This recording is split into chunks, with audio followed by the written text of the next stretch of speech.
कल जो बातें हो रही थी ना कि तहकीक तलब अमूर हैं जिनमें रिसर्च होनी चाहिए, कुछ हो रही है, उसमें एक ज़िक्र मैं भूल गया था कश्ती नूह के मुतल्लिक़। जो कश्ती नूह का ज़िक्र कुरान करीम में मिलता है उससे ही भी पता चलता है कि ये आइंदा आने वालों के लिए एक निशान बनेगी। ख़ास ऐसी आयत है जो वक्त के साथ ख़त्म नहीं हो रही उसी वक्त, बल्कि आइंदा भी गालिबन उसका असर चलेगा। ये इस्तेंबात है मेरा उससे, जिसका मतलब है कि इसको भी कहीं ममीज़ की तरह दरियाफ्त होना चाहिए। तो इस पर मैंने गालिबन किसी मजलिस में ज़िक्र किया था। तो कराची से मुनीर अहमद ख़ान साहिब जो हमारे महमूदात बहन छम्मो कहते थे हम उनको, उनके मियाँ हैं, और यूपी के बहुत पुराने मुखलिस ख़ानदान यहिया ख़ान साहब इसी ख़ानदान के थे, उनके फर्जंद हैं। उन्होंने मुझे मुलाकात के वक्त बताया कि मैं पहले इस पे बहुत तहक़ीक़ कर चुका हूँ और बहुत मज़मून को आगे बढ़ा दिया है। बहुत तफ़सीली मुताले तमाम लिटरेचर के दुनिया में जो जिससे मुतल्लिक़ पाया जाता है वो भी करते हैं। औज़ु बिल्लाहि मिनश शैतानिर रजीम, बिस्मिल्लाहिर्रहमानिर्रहीम। मौसमों के लिहाज से हुज़ूर तहक़ीक़ थी उनकी, चूँकि ख़ुद वो साइंसदान हैं इसलिए वो अंदाज़ भी उनका साइंटिफिक। yapılan araştırmalar से मैं उनको कह रहा हूँ कि बस करो, son derece bilimseldi जो कुछ शाया करें ve ona वो तो नहीं कर सके अब तक। bu işi durdur ve bunu araştırma işlerini gönderin bize. Bir batılı bilim adamı bu araştırmayla ilgili olarak konuşmuş ve huzur bundan bahsetmeyi unuttum ve dün bugün o konuda konuşurum diye düşündüm. Şakir Bey'in kendisi, siz Keşti Nuh'la ilgili olarak bir belirtide bulunmadınız. Ben bir film gördüm 4. kanalda ve o filmde Batı bilginlerinden birisi o yeri keşfetmişti ve ayrıca o gölü göstermekte ve gemiyi o gölün yarısı kadardır ve Ermenistan tarafında Ararat İncil'de de zikredilmiştir. Ağrı Dağı. Kur'an-ı Kerim bu yerden cüdi olarak bahseder. Huzur, Kur'an-ı Kerim'de cüdi kelimesi zikredilmiştir ve Hazreti Müslih Maud hatırladığım kadarıyla biz Cüdi'nin nerede olduğunu bilmiyoruz demişti, fakat şimdi bir yerde Cüdi bulunmuş. Ermenistan dağlarında buna Cüdi yani Ağrı Dağı denir. Bütün bu araştırmalar bir tarafta bu coğrafi açıdan bu gözlemlerde eğer bu dağ Cüdi olarak zikredilen bu dağ eğer dünyanın kaçı boğulacaktır ve bu kapta, bu gemide ne kadar su olacaktır? Kur'an-ı Kerim'in ortaya koyduğu manzarada sanki bir gemi gibi bu etrafı dağlarla çevrili, çok yağmur indiğinde o bölge sanki bir kap gibidir. Suyun akması için bazı yerler vardır, fakat çok yağmur indiğinde bazı su yerden de kaynadığında su seviyesi öylesine yükselmiştir ki, öyle bir seviyeye ulaşmıştır ki orada öylece kalamaz.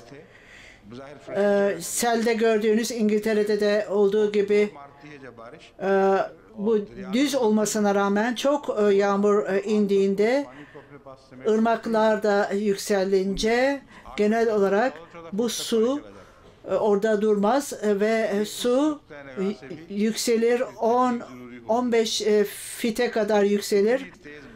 Bunun araştırılması da bu açıdan gereklidir. Yani ne kadar sele ihtiyaç vardır bu suyun o seviyeye yükseltilmesi için ve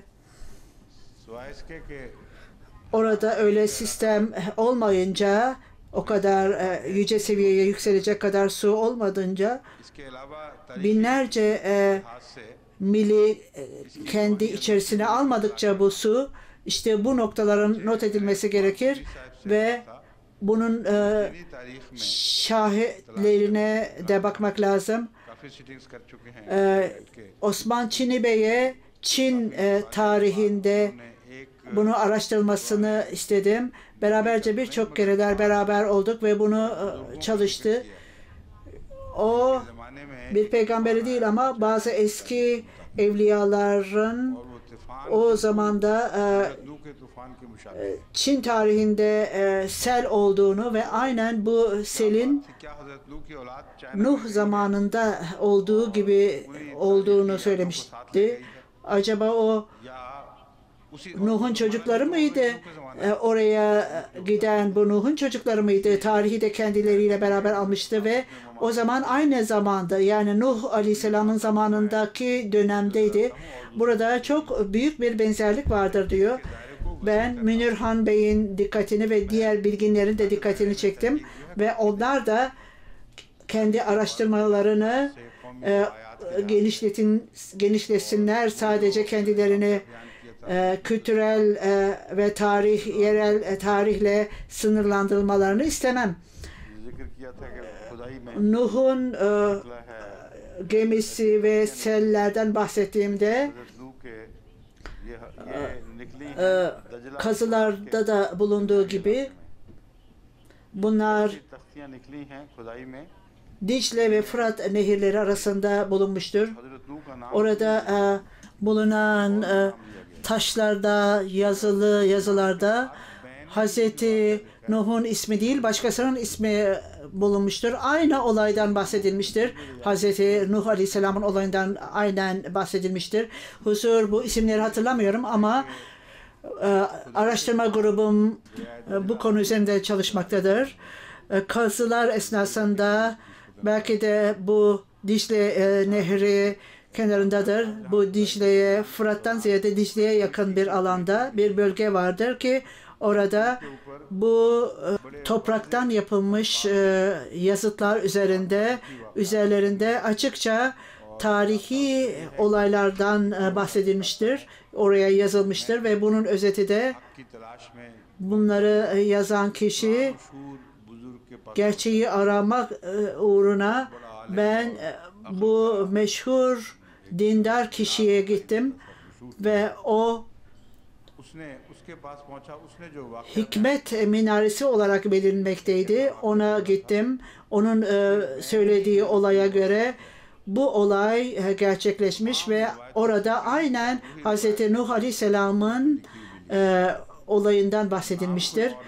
Ve o bu çamur tabletler üzerinde yazılmıştır. Başka kişisinin ismini belirterek Allah-u Teala onlara böyle davranmıştı ve sel gelmiş ve ondan sonra çiftler alınmış ve her şey Kur'an-ı Kerim'de belirtilenlere benzemektedir. Kur'an-ı Kerim İncil'den ziyade bu bulunan çamurların üzerinde yazılanlar daha güvenilirdir ve bununla ilgili olarak bu yazılar araştırılmalı ve o Hz. Nuh Aleyhisselam'ın ismine bakılmalıdır. Hz. Mesih denildiği gibi oradaki isim onun sıfatlarıyla ilgilidir. Belki de gerçek isim o tabletlere yazılmıştır. Bu gemi nerede bulunmuştur? Ta o bölgeye kadar krallık yayılmıştı. Belki de bu küçük çamurdan tabletler bulunmuştur. Bu iki bölge birbirine nasıl bağlıdır? Yani geminin bulunduğu yer sadece ya yer sarsıntısından oraya gömülmelidir veya böyle soğuk bir yerde her zaman karın yağdığı bir yerde Şakir sahip sizin araştırmanız soğuk bir yeri göstermektedir. Her zaman kar mı yağmaktaymış? Belki de bu bölge Ermenistan bölgesindedir. Çünkü bu bölgede koyunlar gelmiş ve birçok yollar olup sıcaklık sıfırın altındadır. Belki de o bölgede karlar eridiğinde orada gemi bulunmuş ve karlar eridiğinde sel olmuştu ve Kur'an-ı Kerim bahar bu yerden çıktı demiştir ki bu manzarada olağanüstü bir karın erimesi olduğunda dağlardan eridiğinde bu nehirler yükselir ve yeryüzünün altında öyle bazı noktalardan fışkırır ki birçok delikler, nehirler gibi sular oradan kaynamaya başlar ve bu da göstermektedir ki bundan önce bir sıcak dalgası gelmiştir. Ve bu da bu karların erimesine neden olmuştur. Tarihi coğrafyanın çalışılması gerekir ve bu sıcak ve soğuk dalgaları ne zaman gelmiştir ve bu ilişkileri ikisi arasındaki ilişkileri bir araya getirmek gerekir. Yoksa sadece Münir Ahmet Han sahibinin araştırmasıyla sınırlı kalmak gerekmez. O bir alana ışık tutmuştur. Tarihi ve coğrafi ve matematiksel olarak bunların mümkün olup olmadığına bakmak gerekir başka alanlarda. Bir keresinde Doktor Abdülselam'a sordum diyoruzdur. Bunların hesabını yapın ve bana haber verin. İncil bu sudan bahsettiğinde eğer bu kadar su bütün yeryüzünü katlamışsa matematik açıdan bu nasıl mümkün olabilir? Ne kadar su gerekir? O matematiksel olarak aynı su okyanuslarda olan aynı derecede suyun orada bütün yeryüzünü doldurması gerekir. Böyle olunca bütün karlar erise bile bu kadar yeryüzünü kaplayamaz. Buradaki manzara gösterdiği gibi Kur'an-ı Kerim çok mantıklı bir manzarayı ortaya koyar. Çünkü bütün dünya değil o bölgenin geniş derecede olan bir bölgede öyle bir sel olmuştu ki bunun örneği tarihte görülmemişti. Hiç şüphesiz bu da göstermektedir ki mucize, Nuh'un gemisinin mucizesi de yine Kur'an-ı Kerim'de zikredilmiştir ve bu sonsuz bir mucizedir. Aynen diğer mucizelerde Firavun'un bedeninin saklandığı gibi siz bütün bu konuları aklınızda tutunuz ve araştırmaya gidiniz ve kendi araştırmalarınıza gitmeniz. Dünyevi araştırmacılar çok hızlı gitmektedirler. Biz onlara yakalamaya değil, onların daha da ilerisine gitmemiz gerekir. الذين قالوا إن الله عهد إلينا لا نؤمن لرسول حتى يأتينا بقربان تأكله النار قل قد جاءكم رسل من قبلي بالبينات وبالذي قلتم فلم قتلتموهم إن كنتم صادقين فإن كذبوك فقد كذب رسل من قبلك جاءوا بالبينات والزبر والكتاب المنير كل نفس ذائقة الموت وإنما توفون أجوركم يوم القيامة وَمَنْ زُحْزِحَ عَنِ النَّارِ وَأُدْخِلَ الْجَنَّةَ فَقَدْ فَازَ وَمَا الْحَيَاةُ الدُّنْيَا إِلَّا مَتَاعُ الْغُرُورِ.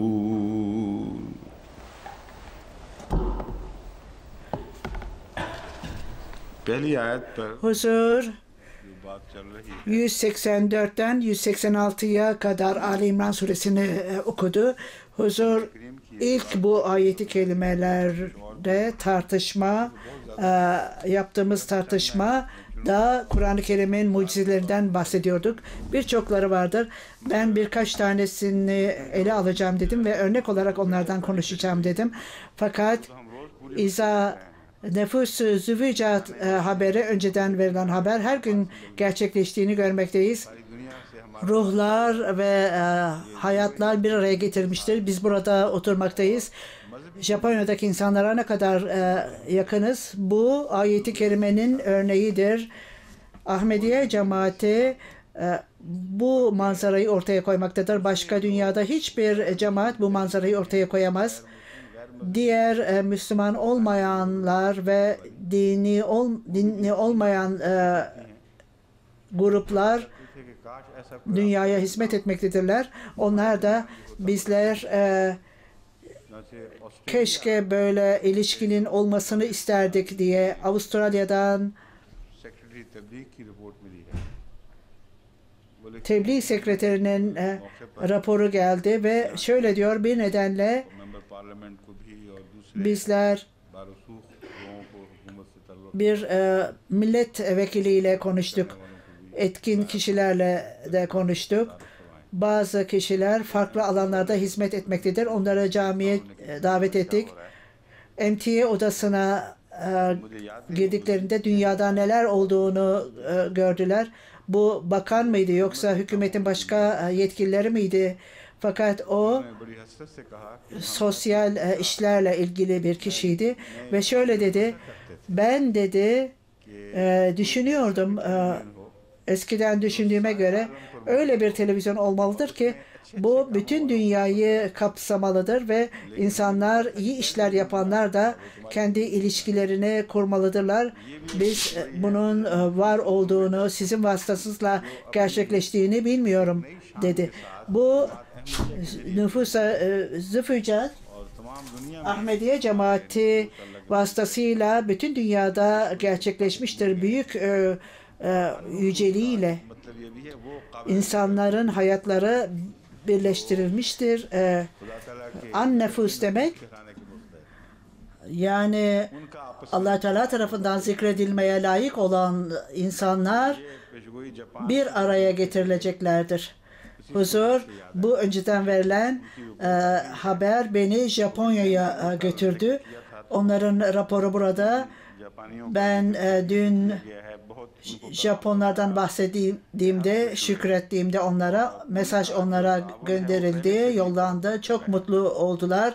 Onların beraberce çalışması daha da arttı ve şimdi bu hayret verici bir şeydir. Onlar tatmin olduklarında, bir kişi iyi olduklarında her şeylerini ona feda ederler. Başlangıcında ben biliyorum onların davranışları budur. İnsanlara karşı, Pakistan'dan gelenlere karşı davranışları budur. Şimdi onlar bütün yollarını onlar için açtılar. Fakat eğer bir dürüstsüzlük varsa buna karşı çok tepki gösterirler. Her Pakistan'dan gelen bu işler ya yok olmuştur, büyük araştırmacılardan sonra ya birkaç tanesi kalmıştır. Bu çok dürüst bir millettir kendileri. Eğer baskı, ahlak bakımından onlara baskı yapılmazsa ahlakları çok güzeldir. Yeryüzünde böyle iyi ahlak göremezsiniz. Fakat onlar güvenlerini kaybederlerse ansızın geri dönerler ve bütün ilişkilerini keserler. O bölgede güven tesis edildi, taze olarak, temiz olarak. Aksi halde bizi kötü insanlar nasıl yaşayacaklarını bilmiyorlar olarak bilirler.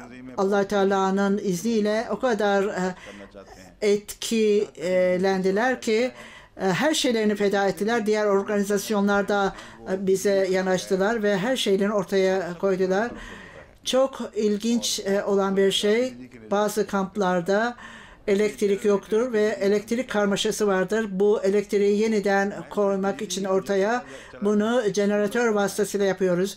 Elektrik departmanı biz bu yolla nasıl hizmet ettiğimizi gördüklerinde onlar elektrik kablolarını direklere koydular ve böylece elektrik hizmeti getirdiler. Bu bedava olacaktı. Onların fiyatını da istemeyecekler ve bunun sonucu diğer kamplarda elektrik almaya gayret ettiler. Bundan da faydalandılar. Biz de elektrik etraftaki kamplara da vereceğiz dediler. Doğruluk Japonların yaratılışında vardır. Aynen bunları su bağlantılarında kurmak için cemaatimiz de bu doğru Japonlarla ilişkiler kurdu ve Allah Teala onların en iyi hizmet vermelerine nasip etsin diyor huzur ve İmam Bey bana söylemedi ama bunu yazdı. Ben bunu nasıl yazacağımı, nasıl okuyacağımı bilemiyorum. Huzur İmam Bey'e bunu nasıl, bu Japoncayı nasıl okuyacağını soruyor. Eğer bu Çince ise Nihanto Borantai diye okunur diyor. Ama Japonca Nihanno Borantia okunur. Nihanno Borantia. Bu Urdu dili gibi Japonca'da düz diyor. Halbuki Çinlilerde ses yükseltilir ve alçaltılır. Bazen bu Punjabi dilde de vardır ve biraz sesin yükseltilmesi ve azaltılmasıyla anlam değişir. Çince'de de bu vardır. Japonya'da düzdür, Urdu gibi dümdüz konuşulur. Nihonno Borantia'nın anlamı nedir diyor huzur? Japon gönüllüler demektir. Niçin orada no iki kere söylenmiştir diyor huzur? Nihana Borantia no minasan konata biwa anata gata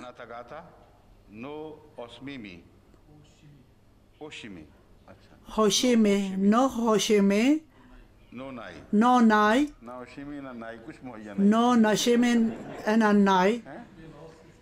Sanki hiçbir şey yokmuş gibi bu söz. Chikara o dashte koyumashita.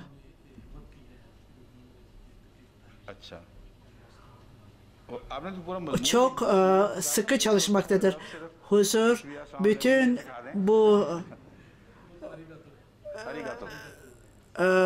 bu makalede ben nasıl arigato gozaima yani çok teşekkür ederim demektir.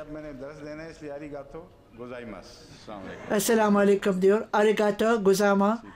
Şimdilik çünkü bu dersi yapmam lazım diyor huzur. Esselamu Aleyküm diyor.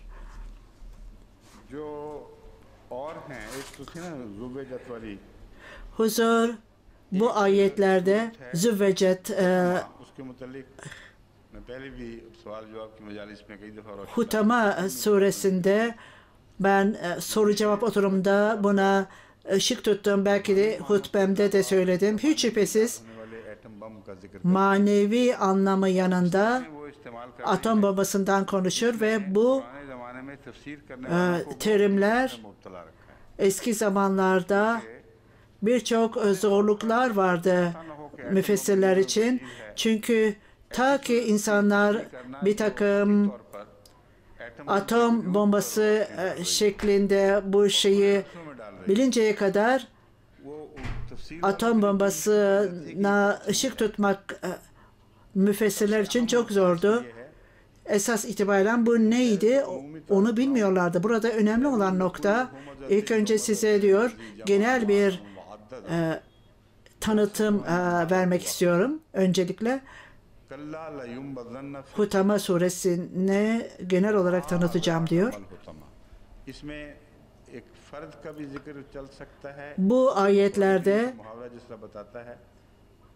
bir kişi de belki de burada zikredilmiştir ve bazı milletlerde de bahsedilmiş olabilir. Herhangi bir kişi bu çeşit kalitesi varsa insanları bölmek ve diplomasiyle onları bölmesi, dünya için felaket yaratanlar için onlar hutamaya atılacaktır denilmiştir ve onlar öylesine zenginlerdir ki onların düşüncelerine göre onların zenginlikleri onlara sonsuzluk verecektir ve yeryüzünde hiçbir güç bunları onlardan alamayacaktır diye düşünürler. Bu insanlarla ilgili olarak layum meselleze hutama, onlar hutamaya atılacaklardır. Şimdi kelimesel anlam, hatmanın anlamı, hutama, hatamadan gelmektedir. Bir şeyi paramparça etmek, bölmek, paramparça etmek ve öyle bir şey ki bu paramparça olarak en küçük toz parçasına dönüşmek bu hutamadır. Lügatta ışık odaya girdiğinde bu ışık içinde küçük parçacıkları görürsünüz bu ışıkta. O da bu hutamaya örnektir. Fakat gerçek anlam küçücük parçacıklar olup bunu tamamen toza çeviren ve bu parçacıklar nasıl o milletleri bu parçacıklara konulacaktır? Allahü Teala ve ma adraka ma hutama, siz bu hutamanın ne olduğunu nereden bileceksiniz der Allahü Teala. Biz bununla ilgili olarak nasıl size söyleyelim? Bu zaman daha gelmemiştir. Ma adraka nerede gelirse bu insanoğlunun çaresizliğinden bahsedilir ve insanoğlunun bu anlayışı yoktur. Bunları anlayamaz çünkü daha zaman henüz gelmemiştir. Narullahu mukaddedullahi, bu ateş Allah Teala'nın mukada buradan çıkmış olan ateştir. Elletü tetteliu afid elal afida, bu öyle bir ateştir ki kalplere saldırır. Kalplere etki eder. Huzur bu kelimeden istifade ederek müfessirler bununla ilgili yazmışlardır. Fakat Hz. Müslim Maud bunu kalpleri etki eden ateş ve bu insanlar için dünyada cehennemi getiren ateştir. Daha sonra Allah Teala bununla ilgili konuşmuş ve onlar üzerinde bu ateş öylesine direklere kapatılmıştır ki bunlar uzatılmıştır ve onlar yatay bir durumundadır. Bu bütün bu tarif küçük zerreciklerin tarifidir. Bu hutama öyle bir ateştir ki milletleri paramparça eder. Bu öylesine küçüktür ki küçücük bir parçacık halindedir. Fakat bundan önce patlar ve şekil alır ilk önce. Bu uzanır bir direk gibi olur. Bu ancak atom bombasının daha patlamadan önceki durumu gibidir. Bilimsel dergide ben bu resimleri gördüm. Patlamadan önce bunlar uzanır ve esas itibariyle bu Kur'an-ı Kerim'in kelimelerinin resmidir ve söylenildiği gibi nasıl bunlar olacaktır? Orada birçok Kur'an-ı Kerim'in değişik anlamlarının kademesi vardır. Eğer burada bir manevi anlam olmasaydı geçmiş insanlar bunun nimetinden istifade edemezlerdi. Ben bunu araştırdığımda diyor huzur, bilimsel magazinde ben böyle bir makale okudum. O makalenin yazarı en büyük uzmandır. Bu konuda otorite olarak kabul edilmekte ve bunu resimle ortaya koymuş. Özellikle Japonya ile ilgili olarak konuşmuştu. Atom bombası Japonya'ya atıldığında enerji dalgaları öylesine çıkmıştı ki biz bunları baktığımızda, incelediğimizde ısı dalgası, bu ateş, oradan çıkan ateş ve ısı dalgalarının yolculuğu, bu ateşin hızı azdı fakat onun şok dalgası daha büyüktü. İnsanlar öldüğünden bu şok dalgalarının kalbe saldırmasından dolayıydı. Bu Kur'an-ı Kerim'in mucizevi olarak 14 asıl önce nasıl bundan bahsetmişti. Hatta o zaman bir kişinin ön yargısının gölgesi bile yoktu. Bir ateşin bir zerrecikte olması, müfessirler bu konuda sessiz kalmışlar ve bu bölümde onların gördükleri ancak cehennemi görmüşlerdi ve cehennemde belli direkler olacaktır diye düşünüyorlardı ve ateş orada yakalanması, bu nasıl mümkün olabilir ve niçin buna hutama denilmiştir? Bu nedenle hiçbir tefsir yapılmamıştı. Ya müfessirler bunu sessizce geçmişler, kendi kendilerine tatmin olarak bu bir cehennemin manzarasıdır derler ve bu kelimelere bakmamışlardır. Allah-u Teala bunu anlayamazsınız çünkü bu zaman değildir der. Fakat bu önceden verilen haberler gerçekleştiğinde insanoğlunun bilgisi bu seviyede yükselmiş ve ondan sonra bunları anlamaya başlamışlardır. Allah-u Teala'nın lütfuyla bizler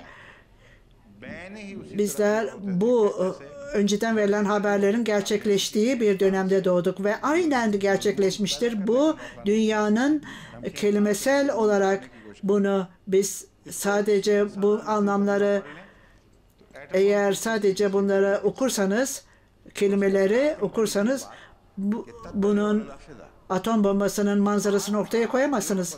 Tattalu alal afida kelimesinde ateş kalplere saldıracaktır. Bu öyle bir konudur ki insanın zihnini kaynatır. Resul-i Ekrem sallallahu aleyhi ve sellem zamanında hutama düşüncesini bir tarafa koyunuz.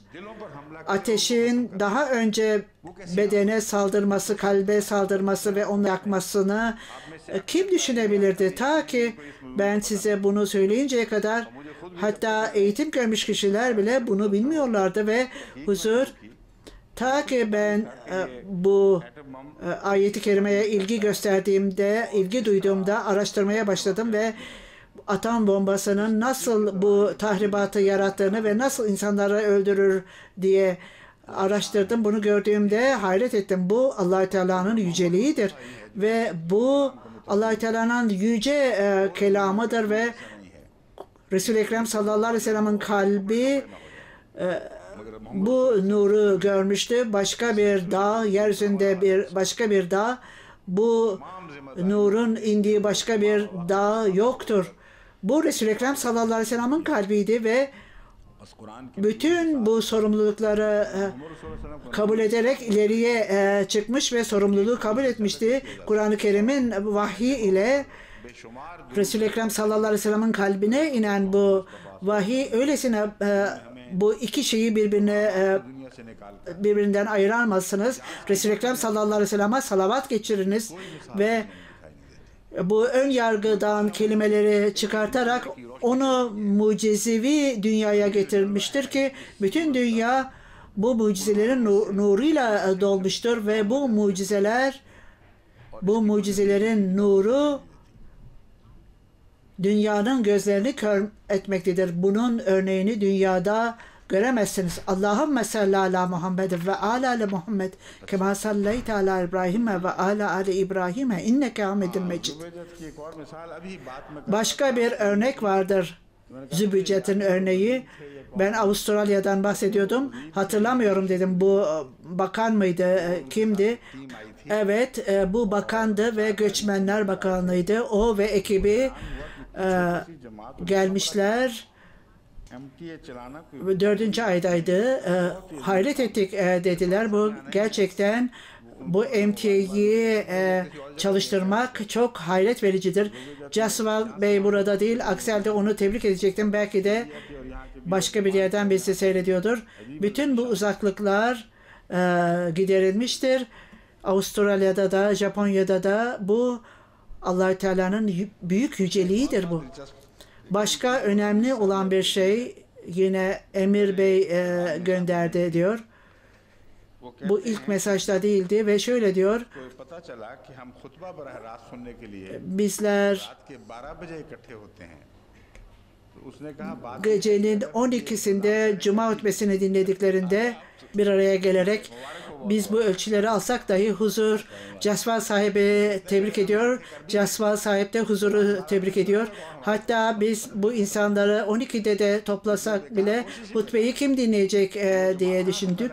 Fakat diyor bu meyvesiz bir meyvedir. Bu insanlar öylesine program 12'de başladığında bir araya gelirler.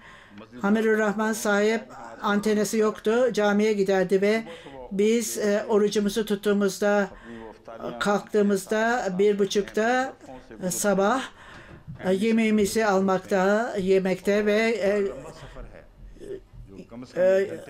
kardan geçerek Ahmediye'nin merkezine 1 saat 45 saatte ulaşmaktayız trafikte. Karda çok zordur.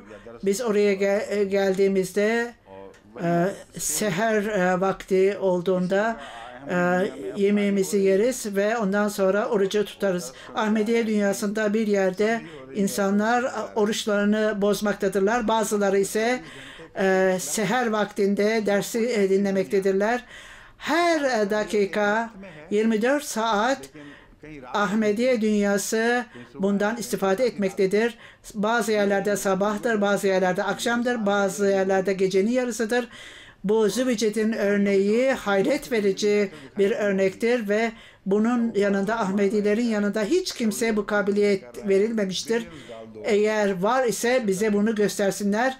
Molla efendiler Suudi Arabistan'da dilenmektedirler. Milyonlarca doları yatırım yapalım diye. İnşallah biz bunun yatırımını daha ileriye yaptığımızda bunun faydasını göreceğiz. Ondan sonra daha huzur notlarına bakıyor.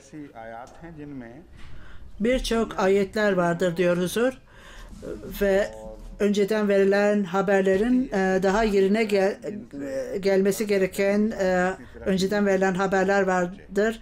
Bu da göstermektedir ki bilim ilerlemektedir ve bununla ilgili olarak ilk önce bu ayetleri seçtim ve ondan sonra bunları açıklamak çok uzun süre alacaktır.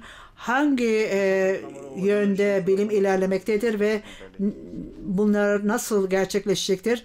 Bu ayetlerden sonra göstereceğim. Güneşin ve ayın kararmasından bahsedildiğinde Firavun'un bedeninin saklanması yine konuşuldu. Daha başka noktalar vardır. Kur'an-ı Kerim'in dersinde bütün bunlarla ilgili olarak konuşamayız. Benim ortaya koyduğum düşüncenin arkasında birçok kaynaklar vardır ve ispatlar vardır ve bunun sonucu olarak bütün hikayeleri öylesine bağlamalıyız ki bizler bütün vurguları bir tarafa verip de diğer tarafı kabul edilemeyez hale getirmemeliyiz. Nerede Hz. Musa Aleyhisselam'dan tarihle ilgili olarak açıklandığında orada 2 Firavun'un olduğunu bilmekteyiz. Birincisi Musa Aleyhisselam'ın doğduğu zamandı. Ondan sonra bu ilk Hicret dönemindeydi. Diğer Firavun zamanında geriye dönmüştü ve bütün bu yıllara bölünmüştü. Uzun yıllara bölünmüştü. Ondan sonra yolculuk başlamıştı ve bütün topluca göç edilmişti. Seti Ramses'in babasıydı. Onun dönemi 11 yıl gibiydi. Tahtta 11 yıl gibi kalmıştı. O dönemde eğer bir çocuk doğmuşsa ve o zamanda o da göç etmiştir.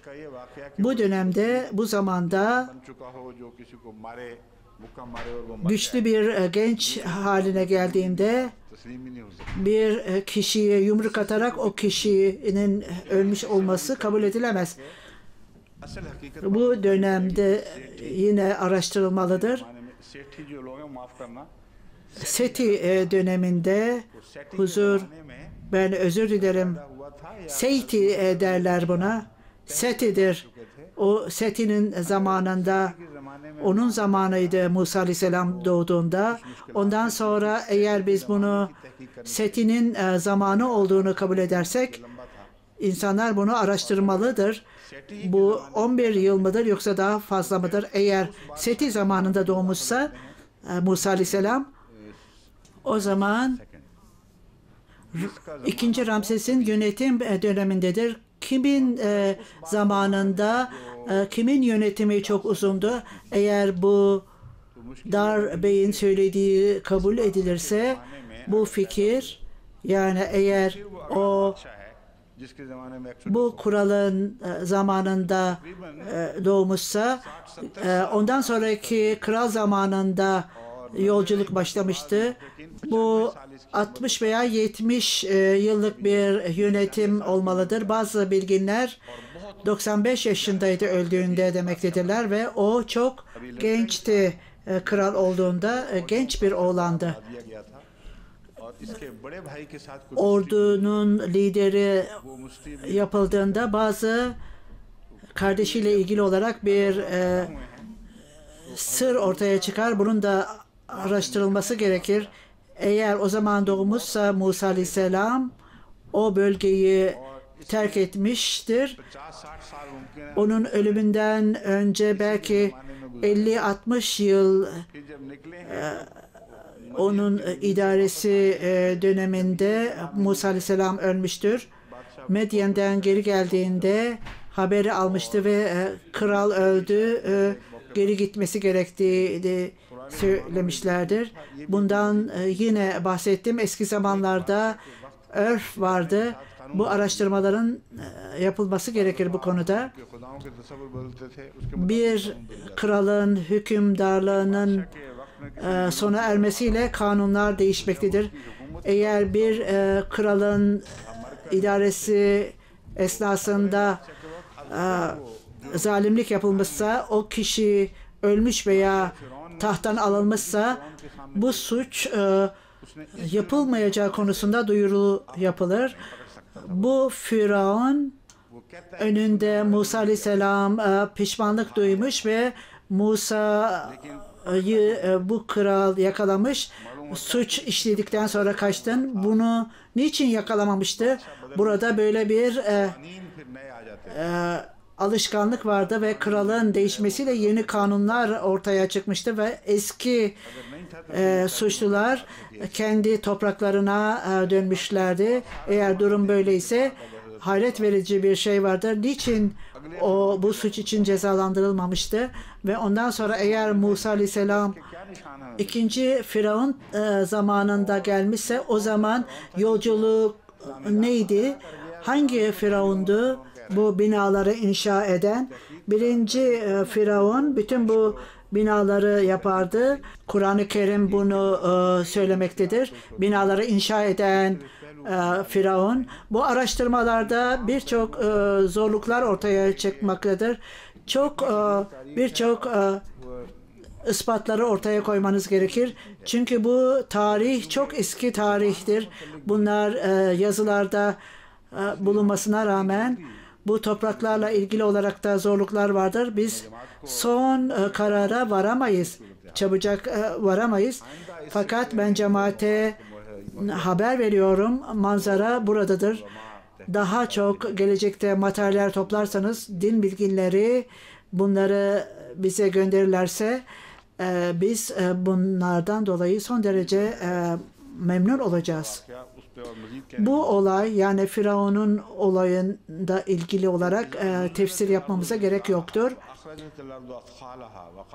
İza zilziletil arzu zilzalaha, bu Zilzal suresidir ve öyle zamandan bahseder ki, öyle bir zamandan bahseder ki önceden verilen haber olarak yeryüzü sarsıldığında devrimler ortaya çıkacaktır. Bu devrimler vasıtasıyla değişiklikler olacaktır ve yeryüzü içindeki ağırlıklarını söküp atacaktır. Efkalaha kelimesinden bahsedilir burada ve ağır metaller dışarıya atılacaktır. Görünecektir bunlar ve onlar bilimde devrim getireceklerdir. Burada efkalaha'dan başka bir anlam çıkartılamaz. Başka bir şey, yeryüzü bunları çekip atacaktır. Bu Hazreti Davud Aleyhisselam döneminde de olmuştu. Farklı metaller bulunmuştu ve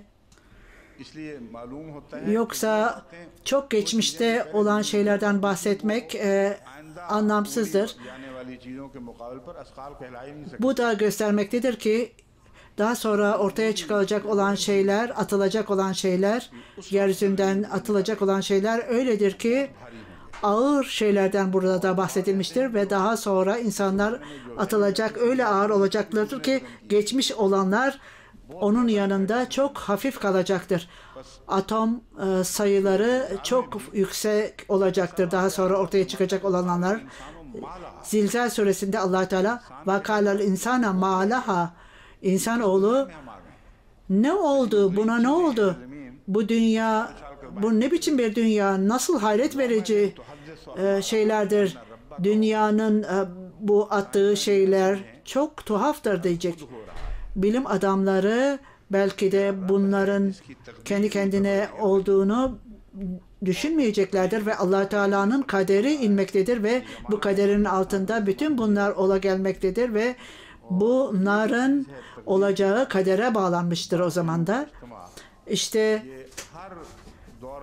Allah Teala'nın kaderi altında ola gelen şeyler her zaman da ola gelmektedir ve manevi olaylar da bu fiziki olaylarla ilgilidir. Resul-i Ekrem sallallahu aleyhi ve sellem geldiğinde kendi manevi nuru ile sadece Müslüman dünyası uyanmakla kalmayıp ansızın bütün dünyada bir uyanış vardı ve bilgi ve yeni bilgiler ileriye çıkmıştı ve bunlar asırlar boyu ortaya geldi ve Batı da bunlardan istifade etti. Fakat Batı dünyasında bilimsel bilgi aydınlandığında bu vaat edilen Mesih Aleyhisselatü Vesselam zamanında başladı ve vaat edilen Mesih Aleyhisselatü Vesselam bundan bahsetmişti ve manevi nur gökten indiğinde bu öylesine yayılacaktır ki esas itibariyle onun etkisi bütün dünyaya yayılacaktır ve dünyevi meseleler de bundan nur alacaklardır. Bu manevi nurdan nur alacaklardır ve onlar da aydınlanacaktır ve insanların gözünde Allah Teala yeni bir görüş verecektir onlara. Bütün bu konu ile ilgili olarak Allah Teala bir ennakaha ohalaha kelimesini kullanmış ve bütün bu olanlar Allah Teala'nın kaderi altında ola gelmektedir. Bunlar tesadüfi olaylar değildir. Şimdi başka bir önceden verilen haber vardır Beni İsrail ile ilgili.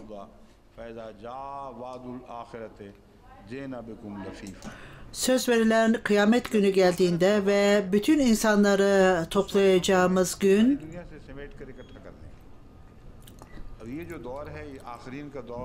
bütün dünyadan biz sizi toplayacağız. Bu son ahirin zamanında Kur'an-ı Kerim'in ayetleri bunu gösterir. Ahire demek son demek değildir. Bu farklılığı aklınızda tutunuz. Ahir dönemi daha sonra gelecek olan dönem olup ahira demek burada ne olacaktır? Son ahirde bunlardan bazıları bilimsel olacaktır, bazıları dini, bazıları siyasi. Bütün Kur'an-ı Kerim'de bunlardan bahsedilmiştir. Bu önceden verilen haber dini nitelikte olup Musevilerle ilgili olarak bizler sizleri beraberce bu kutsal topraklara götüreceğiz der. Bu gerçekleştiğinde bu Musevilerin hilesidir derler ve dünyevi gayretleridir. Bunlar kaynaklardır. Fakat bu kader Allah-u Teala'nın kaderiydi ve bu herhangi birinin bunu değiştirmesi mümkün değildir. Müslüman dil bilginleri bunun üzerinde düşünmelidirler ve Allah-u Teala'nın kaderini değiştirmeye kalkmamalıdırlar. Çünkü ne zaman Allah-u Teala'nın kaderine karşı gelmişlerse kaybetmişlerdir. Bu mesajı anlamaları gerekir ve böylece Allah-u Teala'nın gayretlerinin, yani Allah-u Teala'nın başarılı olacağını söylediği adımları atmalıdır. Yoksa ben bunu yapacağım, Allah-u Teala'nın kaderi gelecektir demek değildir. Benim söylemek istediğim diyor huzur, bu kader kesin bir mesaj vardı ve buradaki mesaj takip edilirse Ceynebikum lafifa, bu önceden verilen haber güçlü olarak yerine gelecektir. Fakat son başarı Müslümanlarda olacaktır. Bu Beni İsrail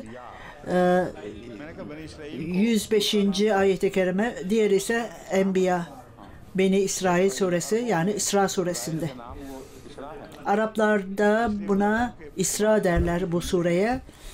Huzur, bazı Araplar da bunu dinlemektedirler ve ayrıca Avrupa'dan da dinlemekte. Hatta Rusya'dan da bazı mektuplar almaktayız. İnsanlar, bizler bu konuya ilgi duymaktayız. Araplar da vardır ve hutbeleri Araplar da dinlemektedir. Burada Araplar vardır. Bu Beni İsrail nedir diye merak etmektedirler. Genel olarak bu sure Pakistan'da ve Hindistan'da ve diğer alanlarda da bu sureye Beni İsrail denilir. Yoksa bunu onların uydurduğu bir şey değildir. Bu isimlerden biri olup Resul-i Ekrem sallallahu aleyhi ve sellem zamanında söylenmiştir. Fakat Araplar bunu bastırdığında Kur'an-ı Kerim'i İsra suresi derler. Bunu dinleyen Araplar bunun İsra suresi olduğunu anlasınlar.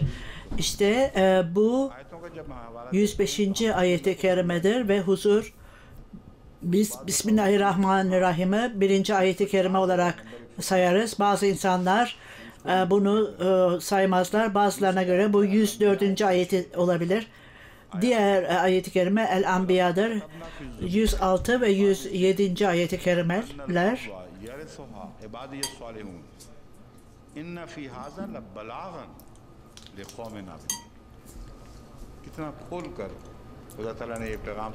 Açıkça Allah-u Teala bu mesajı açıklamakta ve eğer şimdi gidip bu alanı ele almak isterseniz, elinize geçirmek isterseniz İbadur Rahman olursunuz. Eğer İbadur Rahman iseniz bunu yaparsanız. İnne fi haza lebagala lekamen haabedin der Allah-u Teala. Enbiya suresi 107. ayet-i kerimede Allah-u Teala Resul-i Ekrem sallallahu aleyhi ve sellem'in ümmetinden olan insanlar gerçek Allah-u Teala'nın İbadur Rahman kullarıdır. Onlar için büyük bir mesaj vardır. Eğer gerçek İbadur Rahman olursanız, bundan istifade edersiniz. Aksi halde bundan istifade edemezler. Ta ki onlar ibadur Rahman oluncaya kadar ne yaparlar yapsınlar bunlardan istifade edemeyeceklerdir. Dünya bizi dinlemektedir. Araplar da bizi dinlemektedir. Ben onlara bu çok büyük bir mesaj olduğunu söylüyorum. Bunun altında kendi her günkü hayatlarını tamamen değerli ve dindar yapmaya çalışsınlar. Bunun hiçbir şekilde siyasi güçle hiçbir alakası yoktur. Çünkü bunlar ancak Müslümanları tahrip edecektir. Çünkü bunun hiçbir zaman bir faydası yoktur Müslümanlara. Bu ikinci bir intihardan sonra, birinci intihardan sonra ikinci bir intihar olacaktır. Onlar Allah Teala'nın kaderine yanlış olarak karşı gelmektediler ve birçok kayıpları vardır. Musevilerin aldığı ise küçük bir topraktır. Fakat İsrail onlar öyle çok kazandılar ki çünkü bu yanlış kararı Müslümanların liderlerinin yanlış anlaması dolayısıyla daha fazla bunu aldılar. Körfez krizinde ben hesap ettim diyoruzdur. 25 veya 25 kat daha fazla istediklerinden daha fazlasını aldılar. Şimdi bu ayeti kerime, Kur'an-ı Kerim'in ayeti kerimesi 106 ve 107. ayeti kerimeyi aklımızda tutmamız gerekir. Allahü Teala Davut'un kitabında biz bu yüceliği verdik ve Ziyonlar İsrail'i aldılar. Eğer bunu geriye almak istiyorsanız Davut'un kitabını okuyun, Zabur'u okuyun, onları okuyunuz. Biz bunu kadere bağladık. Sonunda bu topraklar ibadü salihinlere verilecektir. İbadüye salihinlere verilecektir. Benim takva sahibi kullarıma verilecektir.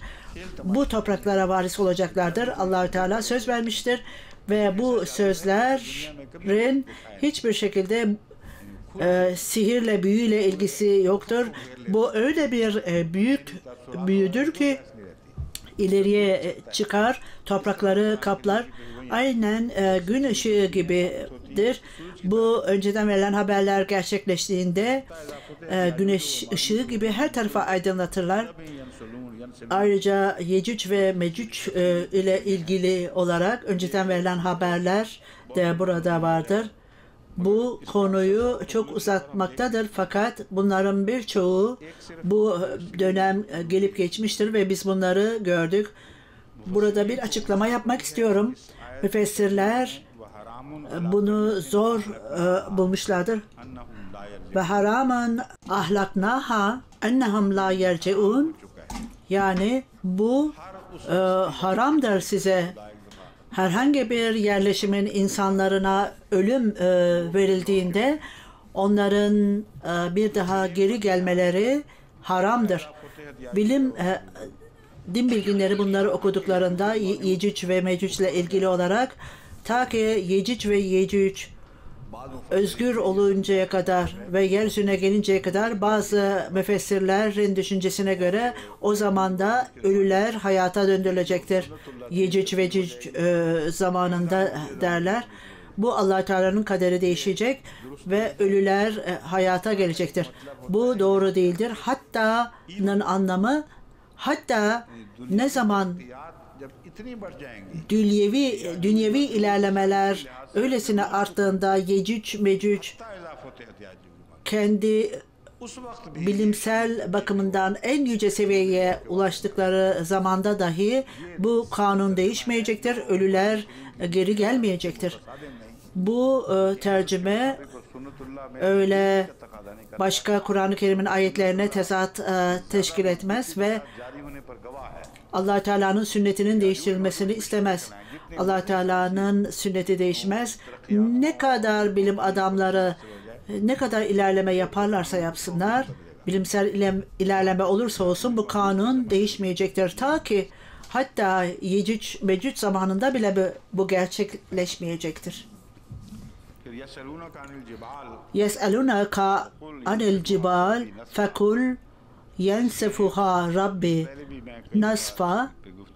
Huzur Ben bununla ilgili olarak daha önceden de konuşmuştum diyor.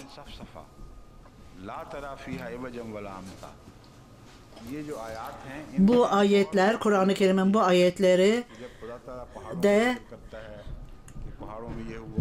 bir konuya ışık tutmaktadır. Allah Teala Hazreti Davut Aleyhisselam'la ilgili olarak dağlardan da bahsettiği zaman bu noktalarda diyor huzur.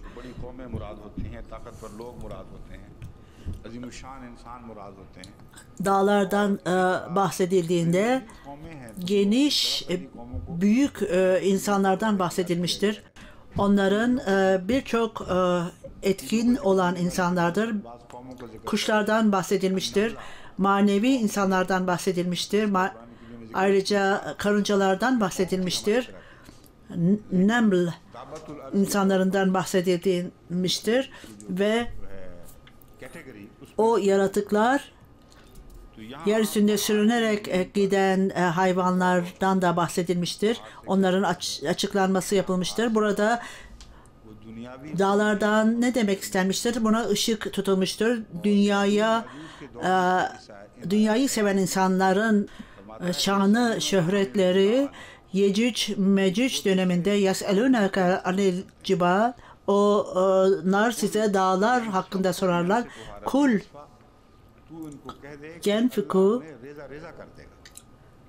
Allah Teala onlara söyle, Allah Teala onları paramparça edecektir. Bu hangi dağlardır? Bu dağlar hangi dağlarla ilgili sorulmuştur? Onlara ne cevap verilmiştir? Resul-i Ekrem sallallahu aleyhi ve sellem tarafından burada açıklanmıştır. Bir taraftan Roma İmparatorluğu dağlar gibi şan ve şöhret sahibiydi. Diğer taraftan Pers Krallığı dağlar gibiydi ve bu iki büyük dağın arasında küçük Arap toprakları olup orada yükselmekteydi.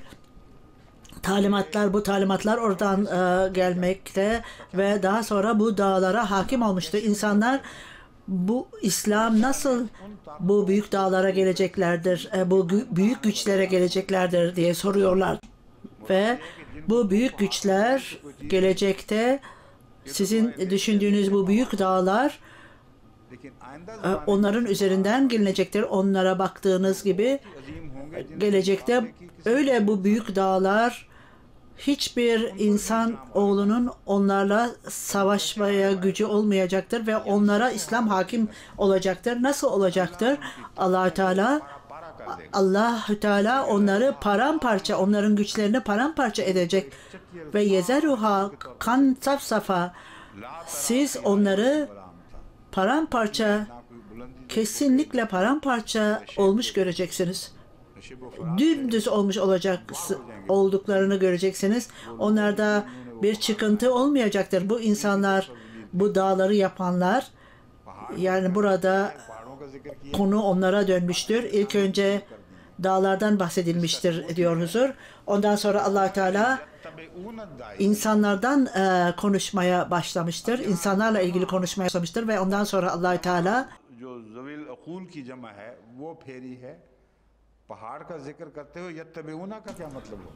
İlk önce dağlardan bahsedilmiş. Yettebûne dâiyya, yani o zaman da paramparça olduklarında, dümdüz olduklarında, işte o zaman da bu dai, yani bu bilim adamları onlar tarafından kabul edilecektir ve o zaman da onların kibirleri, gururları yok olacak ve onlar değerli olacaklardır.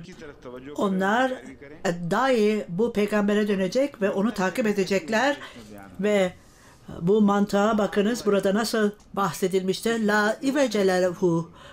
İveç yoktur Muhammed sallallahu aleyhi ve sellem'de.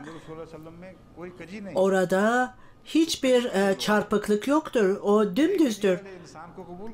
Dosdoğrudur. İnsanlar kendi kalplerinde çarpıklık olanlar, kendi kalbinde çarpıklık olmayanı nasıl kabul ederler? İlk önce onlar dümdüz edilecek.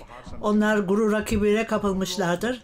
Gerçekte onlar dağlar gibidir. Eğer İslam mesajını onlara götürülürse, onlardan bir tanesi belki istisnai olarak İslamiyet'e gireceklerdir ama beraberce hiçbir zaman İslamiyet'e gelmeyeceklerdir. Çünkü onlarda bu düşüncelerinde çarpıklık vardır ve Resul-i Ekrem sallallahu aleyhi ve sellem herhangi bir çarpıklıktan uzaktır. Allah-u Teala ondan sonra onlarda çarpıklık, onların çarpıklıkları kırılıp da dümdüz olduklarında o zaman da onlar değerli olacaklardır ve ondan sonra Resul-i Ekrem sallallahu aleyhi ve sellem'i takip edeceklerdir. Böyle olunca bu ayeti kerime Beni İsrail suresi, sure Kahf diyor huzur, düzeltme yapıyor ve bu El-Kahf'ı hatırlatıyor ve hiç şüphesiz Hristiyan milletiyle ilgili olarak önceden verilen bir haber vardır. Bütün Hristiyanlığı gelecekte de Deccal'ın ortaya çıkmasından bahsedilmektedir. Ondan sonra ilk 10 ve son 10 ayeti kerime Resul-i Ekrem sallallahu aleyhi ve sellem tarafından bunları okursanız sizi Deccal'dan korunmanın ilacıdır der. Kur'an-ı Kerim'i okuduğunuzda orada Hristiyanlardan bahsedilmektedir ve bu Hristiyanlar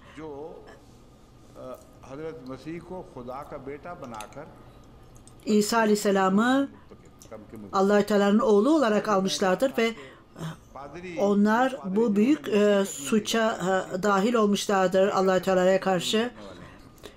İsa Aleyhisselam'ın dinini çarpıtanlar İsa Aleyhisselam'a çok büyük, ona ve onun dinine çok büyük zarar getirmişlerdir.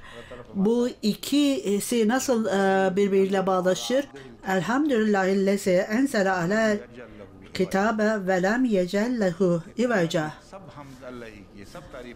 Her türlü hamd layık olan bu kitabı kuluna indiren Allah'tır. Kuluna indirir. Ve lem yecellehu iveca, orada hiçbir eğrilik bırakmamıştır. Bu ayeti kerime de eğrilik, çarpıklık nasıl kullanmıştır? Bu kitapla ilgilidir diye düşünürler. Fakat bu Taha suresinde de kesin olarak belirlenmiştir ki ilk önce Resul-i Ekrem sallallahu aleyhi ve sellem'den bahsedilmiş ve orada kitaptan bahsedilmemiştir ve o kitabı çarpıklık olmayan kitabı takip, ayrıca kendinde çarpıklık olmayan, eğrilik olmayan peygamberi takip edin.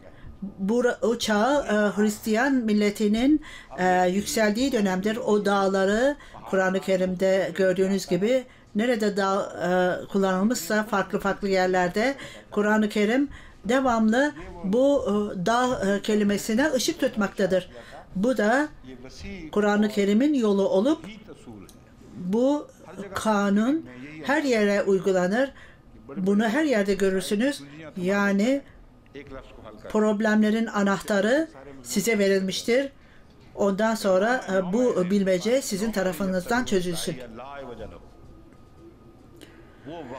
Bu da bu zamanda bu milletler hiç şüphesiz kabul edeceklerdir. Onların eğrilikleri, çarpıklıkları gidince doğa onları paramparça edecektir ve bu insanlar psikolojik olarak hazırlanmışlardır bu büyük iş için. Onlar bunu psikolojik olarak kabul edeceklerdir, İslam mesajını, ve bu önceden verilen haberden sonra birçokları gerçekleşmiştir ve birçokları da gelecekte gerçekleşecektir. Kehf suresine bakınız, bir bölümü gerçekleşmiştir. Bir kısmı da inşallah bu asrın sonunda veya gelecek asrın başında gerçekleşecektir. Allah-u Teala her şeyin hakimidir. Bugünler gelmektedir, yaklaşmaktadır. Bu dağlar paramparça olacaktır ve psikolojik dönem başlayacaktır. Bu ayetlerde zikredildiği gibi Resul-i Ekrem sallallahu aleyhi ve sellem kabul edilecektir bu insanlar tarafından. Ondan sonra büyük işler psikolojik olarak onlar için yerine getirilmiş olacaktır.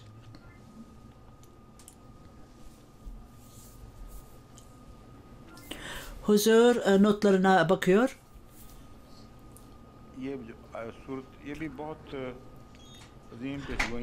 Diğer büyük önceden verilen haberler vardır. Ve İza Samaun Fadarat. Fakat huzur bunun uzun bir açıklamaya ihtiyacı vardır. Resul-i Ekrem sallallahu aleyhi ve sellem dan sonra hilafet tesis edilmiştir ve korkular barışa, huzura dönüşmüştür. İstihlaf ayetinde Nur suresinin 58. ayeti kerimesinde zikredilmiştir. Öylesine mucizeler vardır ki Kur'an-ı Kerim'de her mucize evrensel karakterdedir ve o bütün yeryüzünü ve yeryüzünün gelecek dönemlerini de kapsar. Yine söylendiği gibi dünya genişleyecektir. Yeryüzünün yarı bölümü bulunmuştu. Ondan sonra Amerika bulundu. Buna yeni dünya denildi. Bu bizim ortaya koyduğumuz bir terim değildir. Yeni bir dünya bulundu ve Allah-u Teala sizin dünya dediğiniz sadece o değildir ve izel muddat yeryüzü genişlettiğinde siz yeni dünyaları bu dünyada bulacaksınız der ve orada bir sınır yoktur. Önceden verilen haberlerin sınırı yoktur. Her önceden verilen haber bir güneş gibidir kendi kendine ve hiç kimsenin bunda herhangi bir değişiklik yapmaya gücü yoktur. Bununla birlikte bundan sonraki ayeti kerimeye gideceğiz tefsire. Ali İmran suresi bunun üzerinde tefsir yapıyor. Huzur birçok diğer referanslar da var. Bunların beraberce toplanması gerekir. Huzur özel kalem müdürüne emir veriyor. Bunlar çok önemli konulardır diyor ve arkada kalan bilgileri üzerinde tefsir yapıp detaylı tartışırız uzun zamanımız olduğunda. فَاِنْ كَذَّبُكَ fakat kuzeba rasulen bin kablika ca'u bil beyinati ve zübürü vel kitabil münir. Bu Ali İmran suresi 185. ayeti kerime. Eğer onlar seni yalanlıyorlarsa senden önce apaçık deliller, ilahi yazılar ve parlak şeriat içeren kitap ile gelmiş olan nice peygamberler de yalanlanmıştı. Bazı peygamberlerin reddedilmesiyle ilgili olarak elimizde bir bilgi yoktur. Hazreti İbrahim, Hazreti İshak ve İsmail Aleyhisselamlar geldiler. Onlara da peygamberlik verildi. Hazreti İbrahim Aleyhisselam zamanında o zaman reddedildiler mi, edilmediler mi? Bunların ispatlarını toplamak zordur. Fakat burada Resul kelimesinden bahsedildiği için genel olarak bahsedilmiştir. Onun için bu tartışmaya girmememiz gerekir. %100 bütün peygamberler reddedildi mi diye. Eğer bu uygulanabilirse çoğunlarına bu da siz de bir peygambersiniz. Sizden önceki peygamberlere de son derece karşı gelindi ve onlar reddedildiler. Onlar da açıkça ayetler getirdiler. Onlar da alametler getirdiler ve kitaplar, hikmet dolu kitaplar getirdiler. Zübür'ün anlamı parçalar getirdiler. Alametler getirdiler ve ayrıca onlar ve Kitab-ı Münir parlayan açık kitaplar getirdiler. Ve müfessirler bu anlamları tartışmaktadırlar ve onlar Zübur'la ilgili olarak tartışmaya girerler. Zübur'u. Şimdi lügata bakalım diyor bu konuda. Zübur'un anlamı, bunun kullanımı ayrıca bir kişiye taş atmak anlamı da vardır. Zübur, bir kişiye tepelemek, bir kişiye kızmak Zebur kelimesi altında açıklanır bu. Ve Müfredat Ragıb'da söylenildiği gibi bu kitap Araplar bu kelimeyi kullandıklarında kitap için her kitap büyük harflerle yazılan kitaba Zebur denir. Fakat genel olarak Zebur'un bir tarafa konularak Davut'un kitabı için ve Adana Davud'a Zebur'a biz Davut'a Zebur'u verdik cümlesinde olduğu gibi İmam Ragıb'a göre o başka din bilginlerinden referans vererek Zebur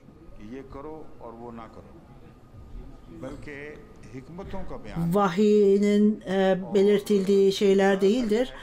Halbuki kanunlar, verilen kanunlar, kurallar genel olarak hikmetten bahseder. Bazı insanların söylediği gibi Zebur bir nevi Davut'un kitabında uyarılar vardır kötü iş işleyenlerle ilgili olarak, yalancılarla ilgili ve kötülük işleyenlerle ilgili olarak uyarı vardır. Cezanın uyarısı ve talimatlar vardır derler. Yine burada açıkça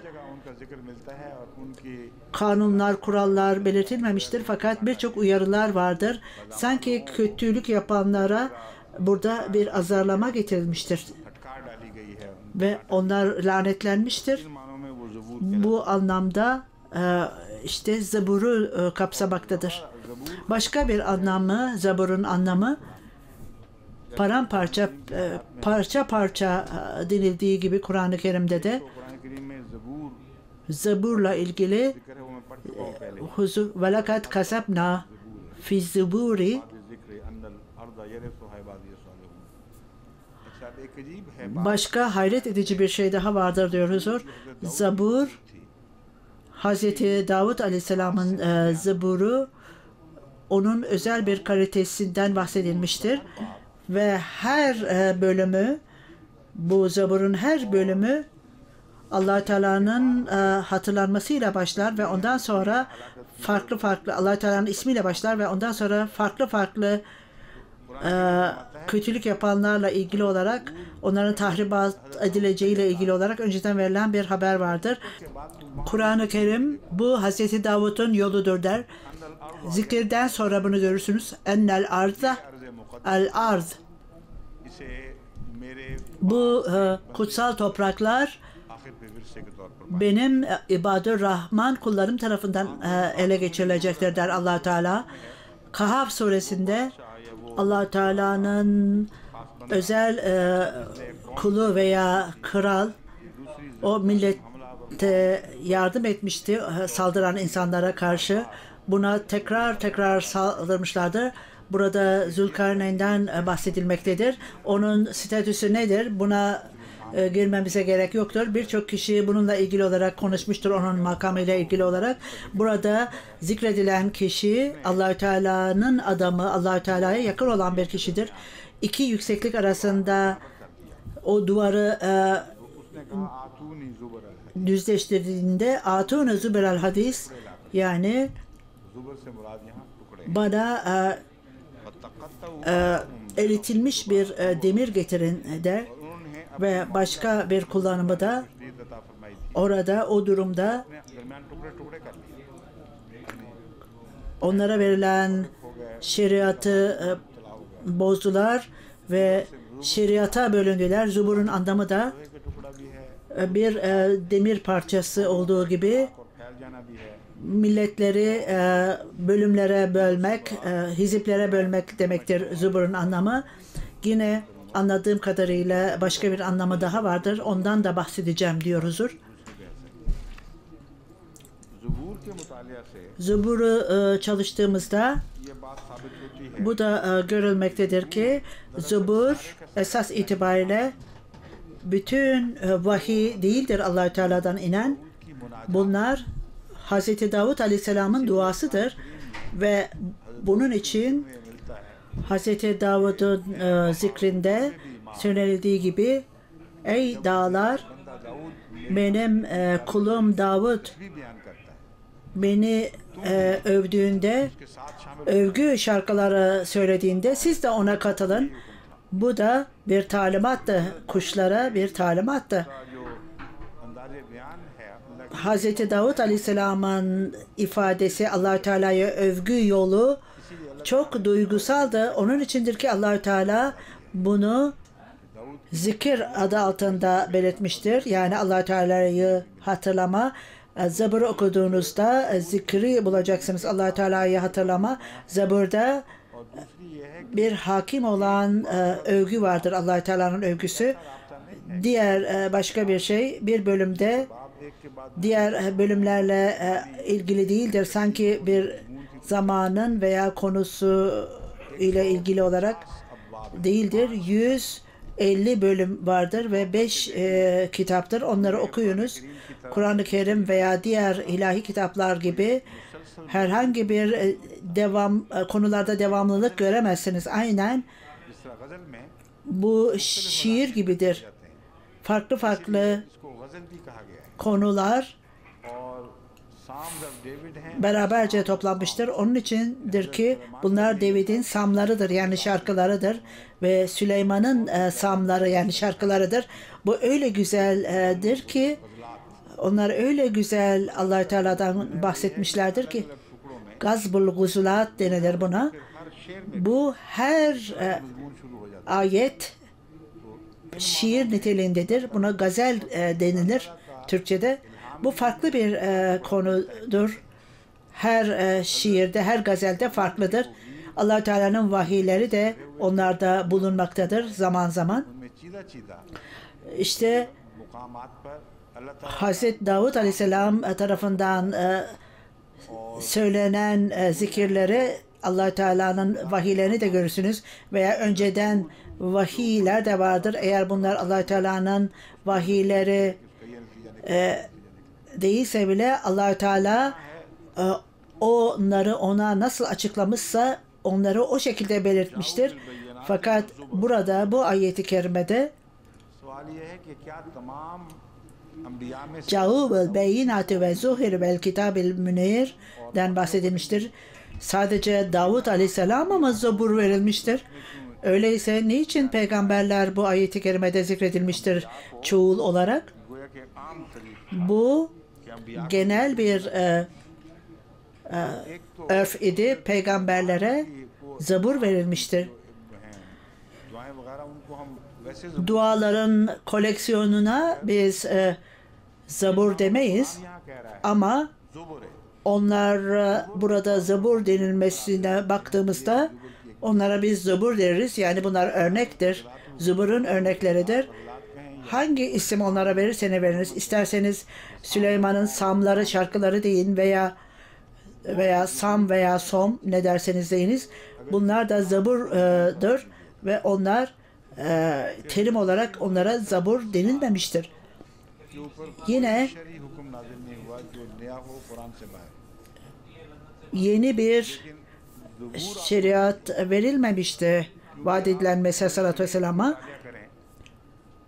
Kur'an-ı Kerim'in dışında ama siz Dur-i Semin'e baktığınızda orada nasıl benzer olan Davud Aleyhisselam'ın şarkılarına benzer şeyler vardır. Bazen cahiller bunu anlamadıklarında vaat edilen Mesih Sallallahu Aleyhi ve Sellem'e korkunç şekilde saldırırlar. Çünkü onlar eski kitapları okumadıklarından, Zabur'un ne olduğunu bilmediklerinden, bunu anlamadıklarından vaat edilen Mesih Sallallahu Aleyhi ve Sellem orada bahsettiği gibi ben Davud oldum der.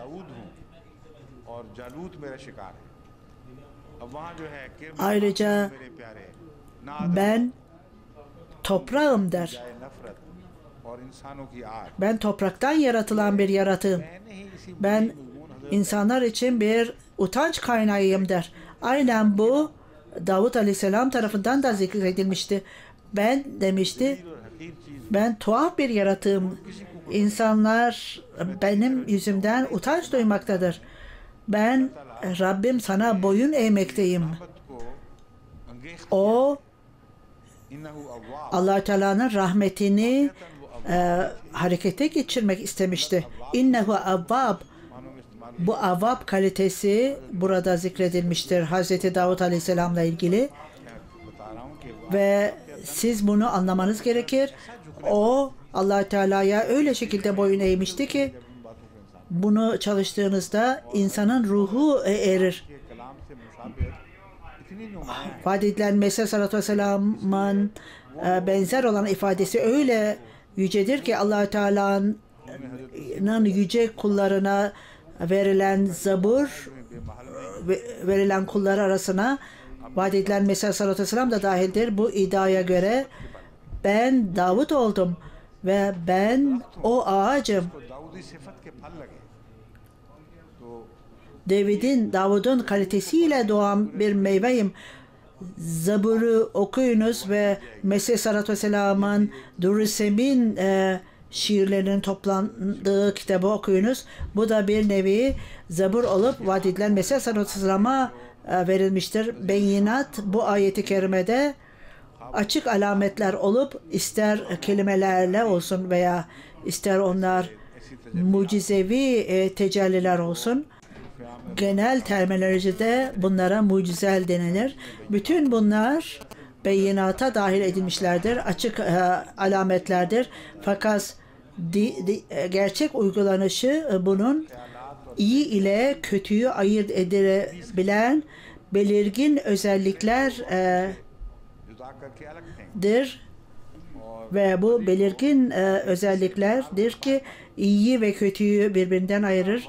Kötü olan her şey iyiden çekilir, alınır. Kalp ve kişinin zihni öylesine arınır ki bu kalp ve zihin Allah-u Teala'nın vahiyle aydınlanır ve kişi bir takım şeyleri açıkça görür ve iyiden kötüyü ayırır. Bu alametlere beyinat denilir. Zübur ben size açıkladım diyor huzur. Bu ifadede birçok Allah-u Teala'yı hatırlama vardır. İşte böyle Allah-u Teala bundan bahsetmiştir ve yine önceden verilen haberler vardır fakat onlar kurallar değildir bu verilen şeylerde. Ne koleksiyonlar varsa bunlarla ilgili buna zubur yani zebur denilir. Huzur zubur çoğulu mu diyor? Biz buna bakmadık diyor huzur. Çoğul mudur bu? Huzur zubur çoğul gibi görülüyor çünkü burada 5 zabur vardır. Tekil olarak toplanmamıştır. Biz buna lügatta bakmamız gerekir. İncil'in Kitab-ı Münir demek içinde şeriat olan kitap demektir. Ve o şeriattan bahseder. Yapılması veya yapılmaması gereken şeylerden bahseder. Yani haram ve helal şeylerden bahseder ki bu da Kitab-ı Münir'dir. Huzur bütün diğer tartışmalar Zebur'la ilgili olarak, kitapla ilgili olarak ben bunların özetinden daha önce bahsetmiştim. Al-Kitap demek bütün müfessirler aynı fikirdedirler ki bu Allah-u Teala'nın sözü olup bu şeriatın bahsedildiği ve onun geçerliliği yani kanuni olup veya olmaması konusuna el-kitap denilir. Bundan sonraki ayeti kerime kullu nefsin zaikatül mevt, her ruh, her can ölümü tadacaktır. Ve innema tevafuna ucurakum yevmel kıyama, ve kıyamet günü yaptıklarınızın karşılığı size şüphesiz tamam verilecektir. Huzur zamanımız sona ermektedir. Bu ayeti kerimeyi inşallah yarın tekrar ele alacağız. Huzur başka referanslar var mı Pakistan'dan diye soruyor. Burada bugünkü dersi bitirdi. Esselamu Aleyküm ve Rahmetullahi ve Berekatuhu.